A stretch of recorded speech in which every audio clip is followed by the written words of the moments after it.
आज हम लोग क्लास 11 माइक्रो इकोनॉमिक्स के इंट्रोडक्शन चैप्टर को समझने की कोशिश करेंगे। सबसे पहले ये समझेंगे कि ह्यूमन एक्टिविटीज दो टाइप की होती हैं, economic activities and non economic activities. Economic activities वैसी एक्टिविटी को कहते हैं जिसके पीछे मोटिव अर्निंग का होता है, और नॉन इकोनॉमिक एक्टिविटीज वैसी एक्टिविटीज को कहते हैं जिसका मोटिव अदर देन अर्निंग होता है। रिलीजियस मोटिव हो सकता है, कल्चरल हो सकता है, पैट्रियोटिज्म हो सकता है, कुछ भी हो सकता है अदर देन अर्निंग। अब जो इकोनॉमिक एक्टिविटी करता है उसे इकोनॉमिक यूनिट कहते हैं। एक इंडिविजुअल स्मॉलेस्ट इकोनॉमिक यूनिट होता है। इसी तरह से हाउस होल्ड, फर्म, कंपनीज, ये सारे इकोनॉमिक यूनिट्स होते हैं। एक पर्टिकुलर एरिया के अंदर जितने भी इकोनॉमिक यूनिट्स हैं उन सबको मिला दें तो उसे इकोनॉमी कहेंगे।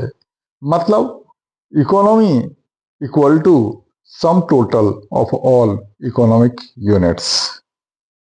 एक इंडिविजुअल के वांट्स अनलिमिटेड होते हैं और रेकरिंग नेचर के होते हैं, लेकिन जिन चीज़ों से वो अपने वांट को सेटिस्फाई करने की कोशिश करता है उसे रिसोर्स कहते हैं।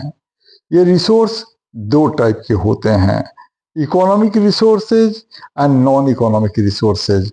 इकोनॉमिक रिसोर्सेज वैसे रिसोर्स को कहते हैं जिसकी डिमांड उसके सप्लाई से ज़्यादा हो, मतलब स्कार्स हो।